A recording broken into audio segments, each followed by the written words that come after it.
Bom dia a todos os irmãos, que a graça do nosso Deus nos alcance. Nesse instante, quero convidar a pessoa que está responsável para nos apresentar diante de Deus em oração e, em seguida, continuarmos estudando o texto do Evangelho de Mateus, capítulo 11. Oremos. Santo, santo, santo, maravilhoso Deus, grandioso Pai, nesse despertar de mais um dia, Senhor, estamos aqui, meu Pai, para te buscar, para ouvir a tua voz através do pastor Cícero. Usa o Senhor como tem sempre usado. E também, meu Deus, acalenta os nossos corações nas nossas diversas necessidades. Abençoa cada família aqui representada, como também, meu Deus, aqueles que vão ouvir após esse término do culto. Acalma mais uma vez o nosso coração e nos dá a tua paz e nos enche com entendimento e sabedoria, derramando o teu Santo Espírito em nome de Jesus. Amém.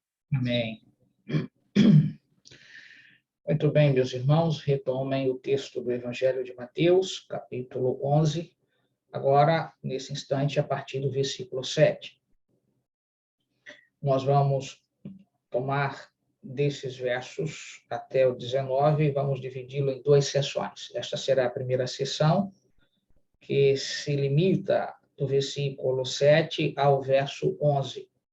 E amanhã, se Deus assim nos permitir, vamos então tomar a sessão dos versículos 12 ao 19. Melhor, a sessão que envolve o versículo 12 ao 19. Muito bem, façamos a leitura, Mateus capítulo 11, versículo 7. E depois vou fazer uma espécie de convergência com o que já vimos ontem. Então, em partindo eles, passou Jesus a dizer ao povo a respeito de João, que saístes a ver no deserto um caniço agitado pelo vento? Bem, a questão aqui é, saindo eles, e aí vem a pergunta, eles quem? Bem, o contexto anterior se faz necessário que nós vinculemos este pronome aqui, eles, àqueles dois que vieram da parte, então, de João Batista, como nós encontramos no texto do Evangelho de Lucas, no capítulo 7. Ontem nós, então, nos submetemos a esta verdade, demonstrando que Mateus não era, portanto, eu diria, o expositor da quantidade de, então, discípulos que haviam sido enviados por João Batista. Mas não é o caso de Lucas. Lucas é enfático em dizer que foram dois que saíram, então, dali do contato de João Batista e vieram até Jesus. Lembram disso? Lucas capítulo 7, verso 18. Então, aqui, em Mateus 11, verso 7, a expressão partindo eles não tem a ver com a referência aos 12, aos quais Jesus havia, portanto, instruído durante todo o capítulo 10, demonstrado que eles iriam enfrentar e também as dificuldades, mas, sobretudo, a recompensa que estava reservada para aqueles que fossem fiéis. Então, neste ponto, é evidente que esta seção aqui do versículo 7 está a referir-se ao grupo que viera da parte de João o Batista para interpelar Jesus se ele era aquele que deveria vir, em razão de tudo que já aqui refletimos sobre a situação, eu diria, de pressão psicológica que João estava passando durante o período de sua prisão. Há também de nós estarmos conscientes de um outro detalhe aqui. Observem. Jesus começou o seu ministério, e você sabe disso, que Lucas evidencia que ele inicia o seu ministério quando estava com 30 anos de idade. Então, 30 anos de idade, nós temos de atentar que o ano corrente, para este episódio que nós estamos nos localizando aqui, é o ano, então, 29. Então, nós temos de atentar que, vejam, Jesus foi batizado no ano 27. Então, aqui, este episódio está acontecendo exatamente no ano 29. E por que sabemos disto? Por todas as, então, eu diria, circunstâncias e a cronologia bíblica envolvendo as datações, os episódios históricos que são vinculados na narrativa do texto de Mateus, em vinculação com o que acontece igualmente com o que Lucas vai nos dando de episódios que, historicamente, você pode localizá-los. Por exemplo, esta visita que Herodes Antipas fizera, portanto, a Herodes Filipe, é necessário você lembrar que isso ocorrera exatamente neste marco histórico. Mesmo porque João Batista, quando batizara Jesus, ali no território, portanto, do Jordão, aproximadamente ali no ano 27, daí para frente, portanto, mais um período de tempo na pregação de João, e lembrar que Jesus permaneceu com os discípulos 3 anos e meio pregando. Portanto, este episódio aqui, nós podemos, historicamente, estar bastante, eu diria, conscientes que isso está acontecendo por volta do ano 27. E aí, vem um outro dado histórico. A prisão de João o Batista ocorreu no período, portanto, da visita de Herodes Antipas. Logo, isso estava acontecendo no período, portanto, ali da primavera do ano 29. Logo, a gente pode, portanto, se aperceber que o período da prisão de João não foi um período muito longo, e é exatamente aí onde Jesus está preparando este grupo, que são os 12, eu diria os 12 apóstolos, mas estava preparando então estes personagens, e aí veja, vamos tornar a frase mais palatável, né? Jesus estava preparando o grupo composto de 12, aonde, portanto, também havia orientado, e aqui, neste instante, João já está preso, então as cenas estão ocorrendo muito próximas daquilo que Jesus já havia advertido, que seria, portanto, morto, que havia, então, de ressuscitar o terceiro dia. Esses temas vão começar a aparecer. E aí, nesse testemunho que Jesus dá acerca de João, e a gente chama, na verdade, mais do que um testemunho, é uma exposição de elogio à pessoa de João Batista, isso é muito singular. Então, eu gostaria que você pudesse começar a regimentar na sua mente isto aqui.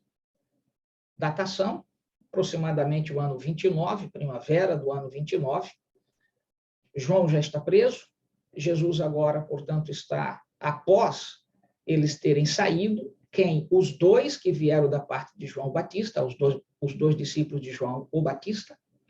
Jesus agora se dirige para aquele grupo que eles 2, que já não estavam mais presentes, viram ser abençoados por Jesus. Lembram, então, da exposição que Jesus mandou que eles levassem a João? Os cegos veem, os surdos, então, ouvem, os mudos falam, os coxos andam, os mortos são ressuscitados. E aí, vejam, aos pobres se prega o evangelho. Esta é uma ênfase bastante singular. Embora o evangelho seja para todos, Jesus tinha um interesse profundíssimo para aqueles que eram considerados esquecidos de Israel.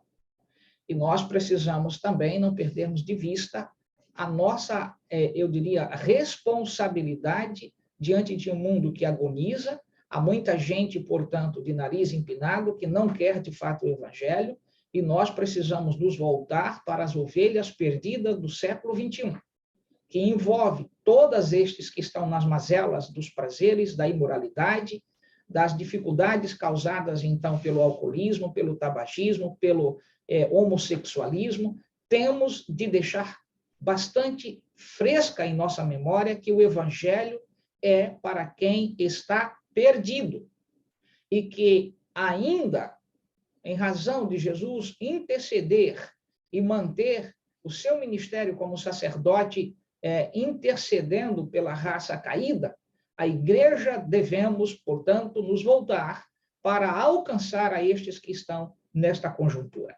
Porque esta foi a obra de Jesus. E se ele é e deve ser sempre o nosso exemplo, então, por favor, não esqueçamos de que a dificuldade maior é lidar com os desafios destas pessoas que estão envolvidas profundamente em pecado. Saindo os dois, Jesus permanece com a multidão, a qual ele já havia, então, estado durante todo o dia, porque os discípulos de João foram testemunhas, daquilo que Jesus havia, então, realizado, e que agora eles tinham como, então, dizer para João Batista o que viram. Saindo dali, Jesus, então, disse isso para a multidão. Portanto, reitero, eles referem-se aos dois que vieram da parte de João, e eles não ouviram este elogio que Jesus fizera sobre João. Isso é interessante aqui. Quando saístes a ver no deserto, melhor, que saístes a ver no deserto? Então, partindo eles, passou Jesus a dizer ao povo a respeito de João. É possível que muitos destes que aí estavam, ou melhor, muitos destes que aí estavam, nesta reunião solene de Jesus, certamente a gente pode inferir que também participaram das grandes pregações de João Batista. É possível que muitos destes tinham estado, portanto, ali à beira do Jordão, onde João havia anunciado muitas de suas pregações. Então, Jesus faz uma vinculação a esse instante histórico. Porque, veja, João havia pregado aonde? Na Judéia. Não percam de vista isso. Jesus não está na Judéia aqui. Isso é preciso que você atente. Jesus está no território de Cafarnaum. Ou seja, bem, então, ali já para cima, lá na situação, portanto, bem distante de Jerusalém. Jesus está para o lado norte. O território de Samaria ficava, então, mais abaixo. Galileia, então, um pouquinho mais para o norte. E aí você tem de lembrar que João tinha estado a pregar na Judéia. João nunca foi para o território, então, de Samaria, e muito menos para o território da Galileia. As pessoas afluíam para ele, aonde ele estava pregando ali, no deserto da Judéia, e muitas vezes ali, do lado, então, do Jordão, num territóriozinho chamado Betbataga. Então, a gente não pode esquecer desta singularidade. Portanto, Jesus está recapitulando as mensagens que João Batista fazia. Agora, meu amigo, meu irmão, um pouquinho mais perto da Bíblia, por favor, e se intimide com esta questão. Quando Jesus esteve com João?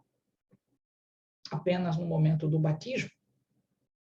E agora se aperceba, Jesus está fazendo um elogio para João em razão de suas pregações. Mas Jesus nunca esteve em nenhuma das pregações de João. Fisicamente. Você entende o que significa, portanto, levar a palavra de Deus? Você acha que você pode estar só, mas você não está só. Você entende o que está sendo dito? Este verso é muito forte. Jesus não esteve no território, portanto, da Judéia, senão para ser unicamente batizado por João. Ele não acompanhou nenhuma das pregações de João, do ponto de vista pessoal, de estar ali. No entanto, ele está agora fazendo referência às pregações de João. Que coisa, não? Dizendo para você e para mim que, de fato, ele é Deus sobre todas as coisas. Ele nos vê, ele nos acompanha, ele sabe os passos que nós estamos dando. E isso, para mim, aqui é muito forte. E aí Jesus faz uma espécie, portanto, de chamamento àquela multidão, como muitos afluíam para virem, então, até o Jordão, onde João pregava. A grande possibilidade é que muitos destes aqui tenham sido ouvintes de João o Batista, ouviram suas mensagens, porque João era o precursor, iria preparar o caminho para o Senhor. Então, esta multidão, a qual Jesus já havia tratado dela durante, portanto, toda a manhã, e aqui no finalzinho já da tarde, já não mais com a presença daqueles 2 discípulos que foram enviados da parte de João Batista. Isso eu já dissera, esta é a 4ª vez aqui, para que você entenda que eles não ouviram o que foi dito. Então, não foi um recado que Jesus mandou para João baseado em elogios O Senhor elogiou João na ausência destes, e talvez com um grande objetivo, para que João se fixasse no que o Senhor havia realizado pelo povo. E esses dois haviam testemunhado isto. Sabe, amigo e irmão, às vezes a gente expecta os aplausos, que alguém nos reconheça, que alguém, de alguma maneira, possa falar para os nossos amigos, olha, aquele ali é assim, é assado. Mas Jesus não fez isso para esses dois. Permitiu que eles vissem que os pobres, a eles era levado o evangelho, os cegos estavam vendo, os coxos estavam andando, os surdos então estavam aí ouvindo, os mudos estavam falando. Esse relatório impactante que esses dois levaram, mas não escutaram nada, nenhum recado de Jesus, a não ser no final uma repreensão. Bem-aventurados aqueles que não têm, então, não veem em mim nenhum tropeço. Eles seguiram, Jesus ficou e disse isso para essa multidão. Por que saíste a ver no deserto? Jesus não está se referindo a ele, mas a João Batista. E aí continua e diz, um caniço agitado pelo vento?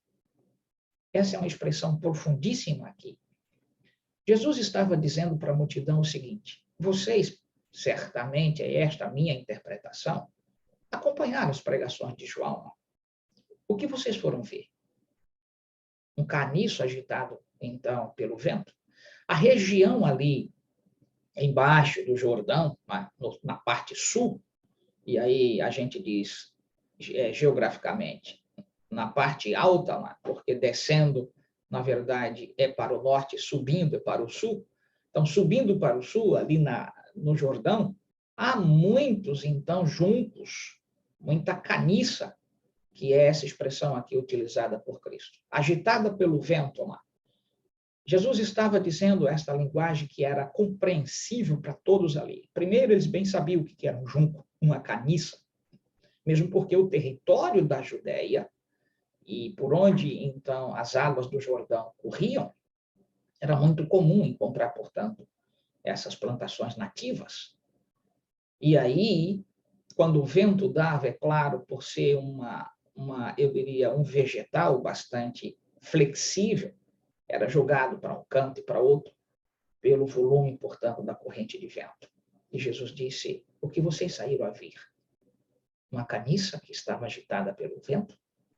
E ele continua e diz, sim, que saístes a ver? Um homem vestido de roupas finas? Ora, os que vestem roupas finas assistem nos palácios dos reis. E ele continua dizendo, mas para que saístes? Para ver um profeta? Sim, eu vos digo, e muito mais do que profeta. Jesus não estava dando testemunho de si, ele estava falando de João Batista. Isso me intimida, porque, na verdade, Jesus está buscando na mente daqueles uma profunda reflexão.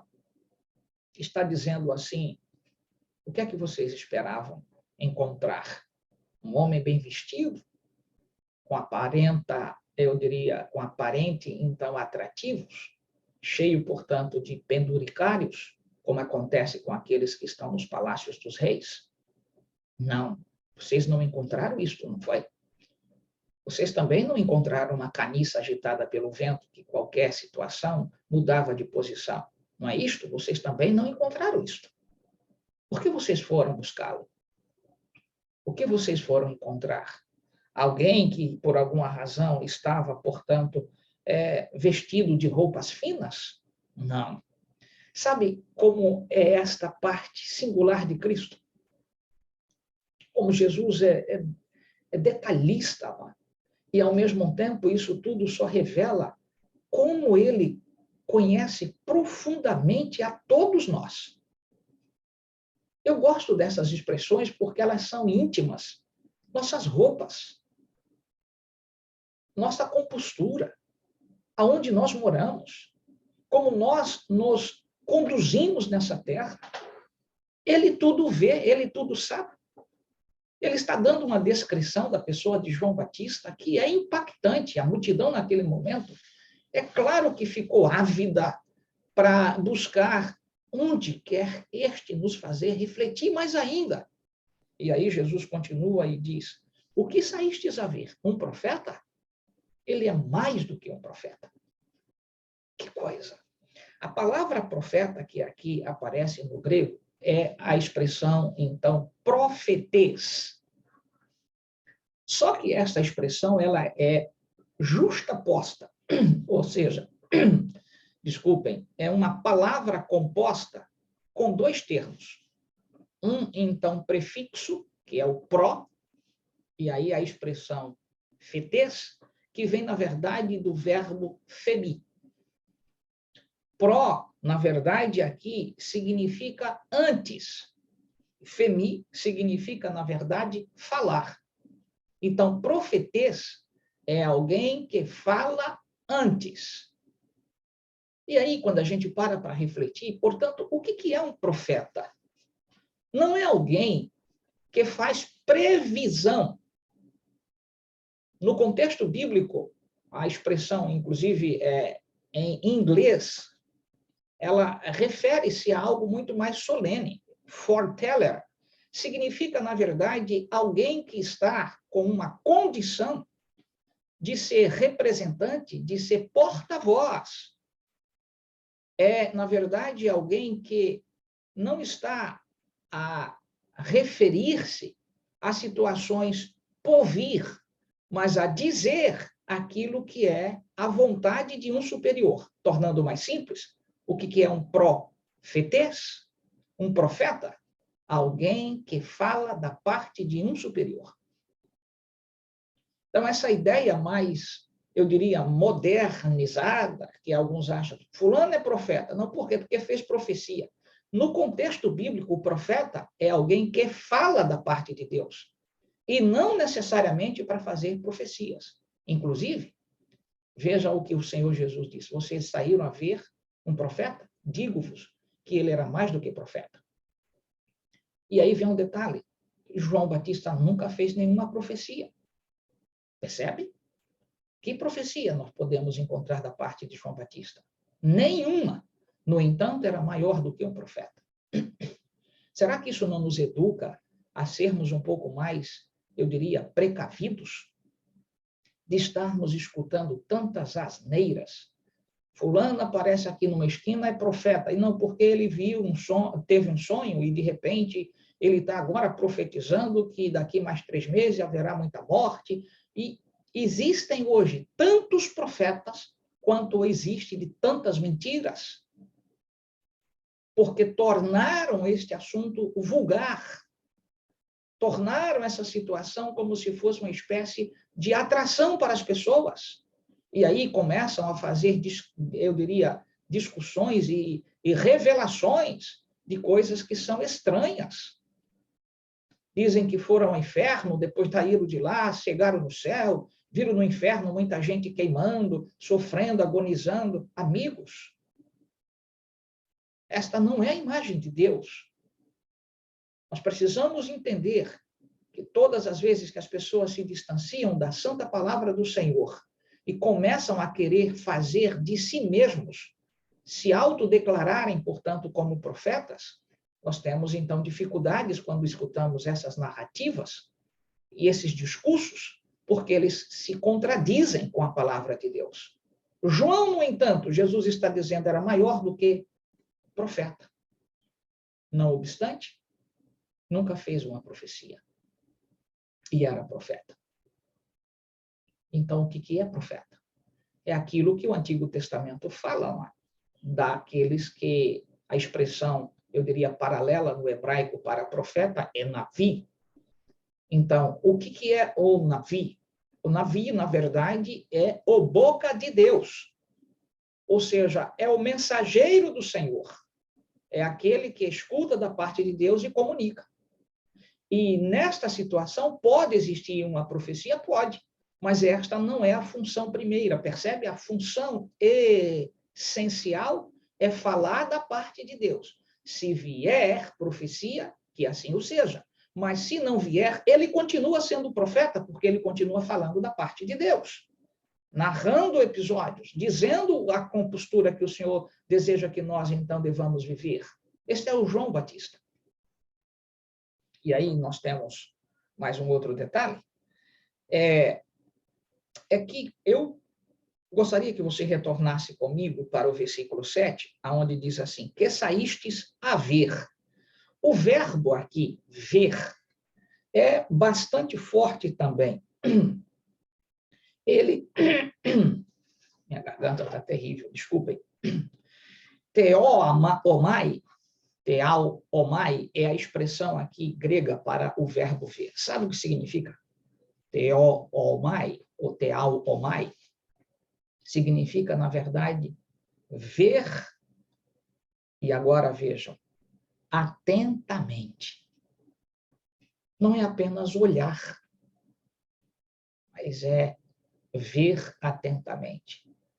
Isso significa que não tem o sentido apenas de depositar os olhos sobre uma determinada coisa e apenas enxergá-la. Não tem a ver com isso. Jesus está dizendo o que vocês saíram a ver, o que vocês saíram buscar atentamente, vocês encontraram? Porque ele era, de fato, uma caniça agitada pelo vento? Não, ele era firme. Vocês achavam que João Batista deveria ser, portanto, um temido? Sim, porque a palavra do Senhor deveria despertar em nós temor. Mas ele não temeu de ensinar, de falar, a ponto de sofrer consequência, de dizer a verdade em razão desta verdade, chegou a ser preso.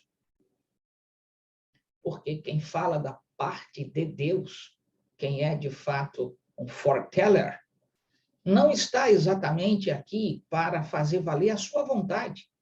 Ele tem de ser o profetês, o que fala antes, ou seja, antes de os homens pensarem em que a mensagem vai vir de acordo com o que os homens estabeleceram, ele, o profeta, tem de levar aquilo que Deus dissera que deva ser dito.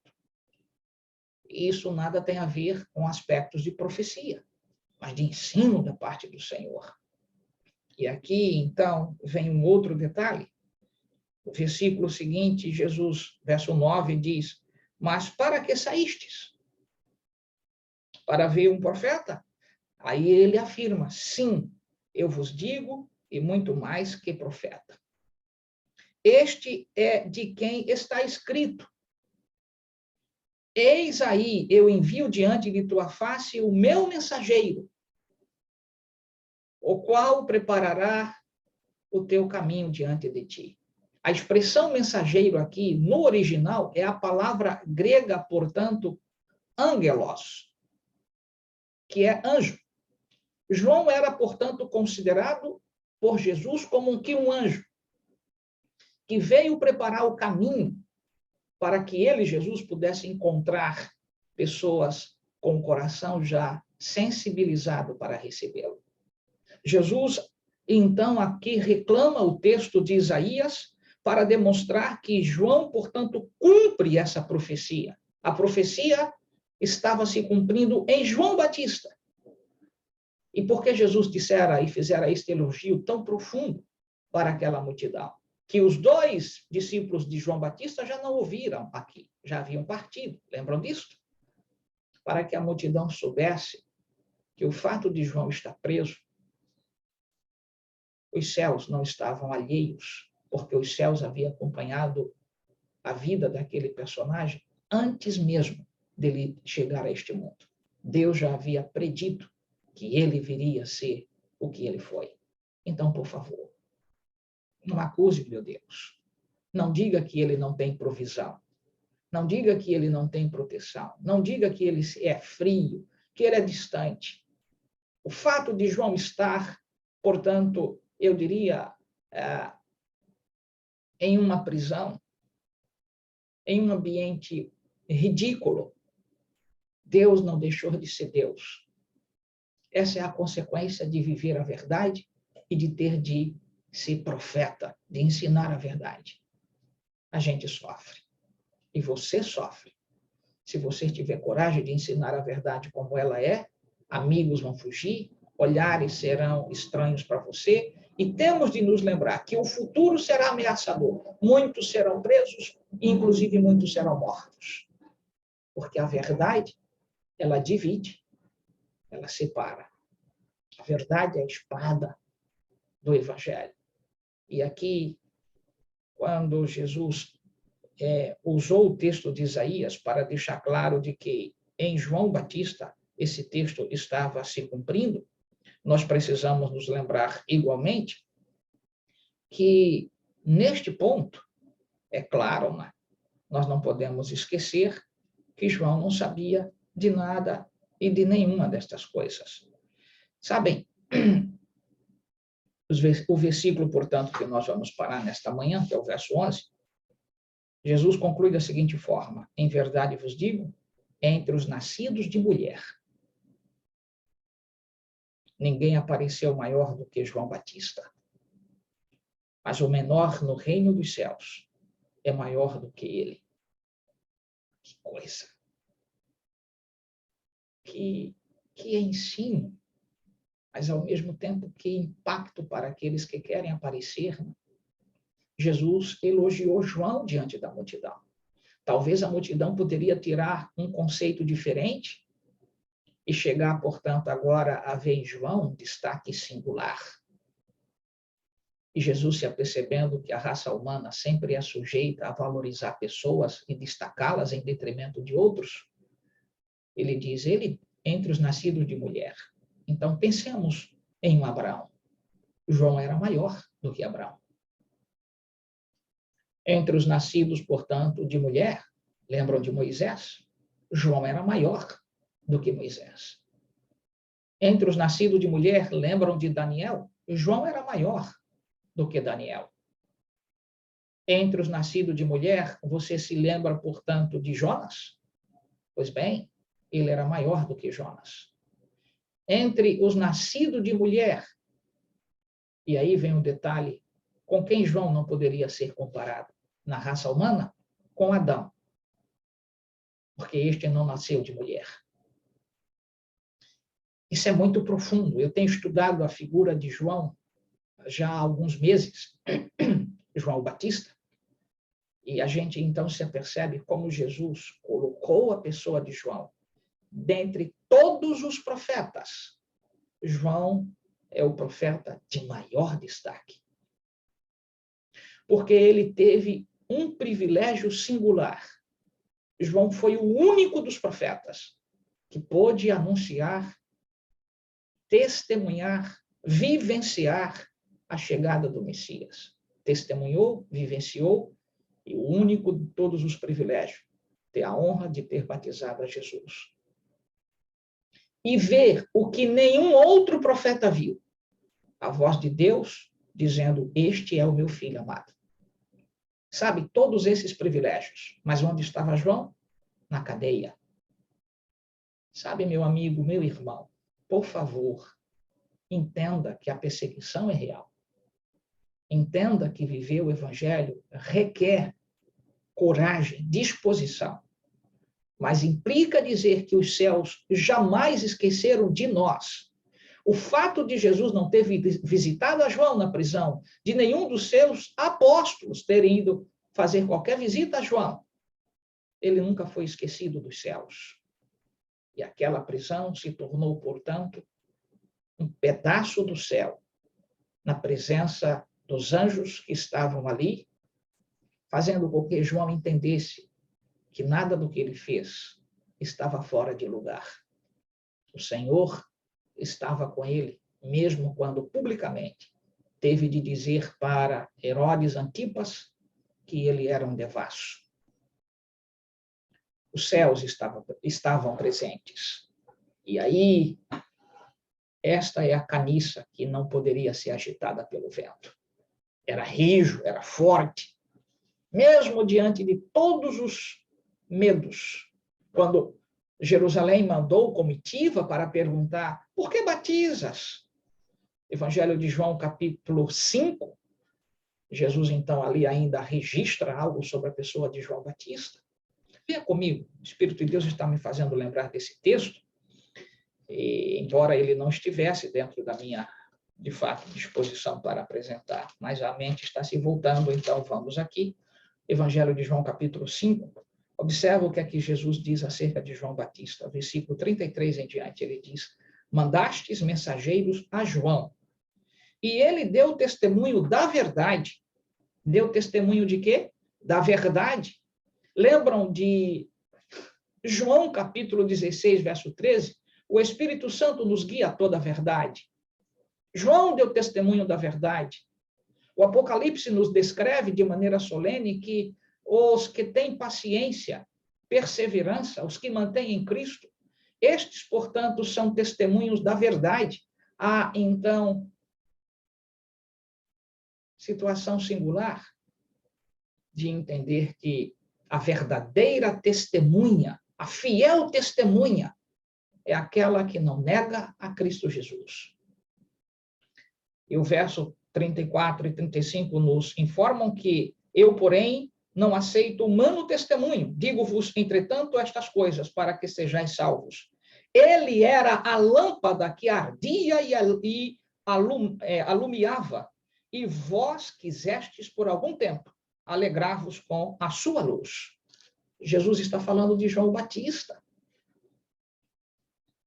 O evangelho, amigo, é a grande, eu diria, lamparina do Senhor, que dissipa as trevas. Mas aquele que é o profetês, o profeta do Senhor, o que fala em nome do Senhor, devemos sempre nos lembrar que a perseguição, ela é real. Aqui a multidão escuta o elogio que Jesus faz para João, mas ele termina dizendo: mesmo os que foram nascidos de mulher, ninguém foi como ele. Ninguém foi. Porém, o menor no reino dos céus será maior do que João. Eu quero voltar a esse texto amanhã para você entender a profundidade do que Jesus está aqui a referir-se. Meu querido amigo e irmão, por fim, que este seja um dia de paz na tua vida. Não se acovarde de ser verdadeiro e ser honesto. Não fique como uma caniça agitada pelo vento. Essa expressão significa alguém que é volúvel, que a depender de uma situação ele muda para um lado ou para o outro, a depender da tempestade que vem. Mas aquele que de fato está firme no Senhor, as tempestades batem, mas a sua casa não só sobra, não vem, portanto, a ser destruída. Que o Senhor te abençoe, te dê um dia onde a verdade do Evangelho permaneça em ti e sejas, de fato, sempre cônscios disto, que os céus te conhecem, inclusive tudo que usas, de vestes a comida, a amizades, a relacionamentos. Essas intimidades aqui que Jesus expôs sobre a pessoa de João, revela para nós que tudo ele vê, tudo ele ouve, tudo ele sabe. Que isso seja, de fato, não apenas melodia aos seus ouvidos, como no hino que cantamos, não. Deus ouve, Deus vê, Deus sabe. Que seja, de fato, submissos ao Senhor. Que sejamos, portanto, confidentes do Senhor. Vamos orar. Senhor, nosso Deus e amado Pai, nos dê, Senhor, sempre condições de permanecermos firmes, mesmo diante do vento, que às vezes nos assusta. Vento de muitas dificuldades, que aqui poderiam ser descritas, mas nós queremos te suplicar tão somente que nos segures, para que essas tempestades não nos distanciem de ti. Ajuda-nos, Senhor, a sermos verdadeiros. Nascemos de mulher, é verdade. Mas mesmo que sejamos o menor diante dos olhos dos homens e do mundo que vivemos, no teu reino encontraremos ainda espaço para sermos aceitos por ti. Obrigado pelo privilégio de estar sendo comparado entre João Batista e a nós que somos tão pequenos, ainda com a chance de estarmos neste reino. Senhor, mantenha a nossa fé. mantenha a nossa dignidade. Em nome de Jesus pedimos e agradecemos. Amém.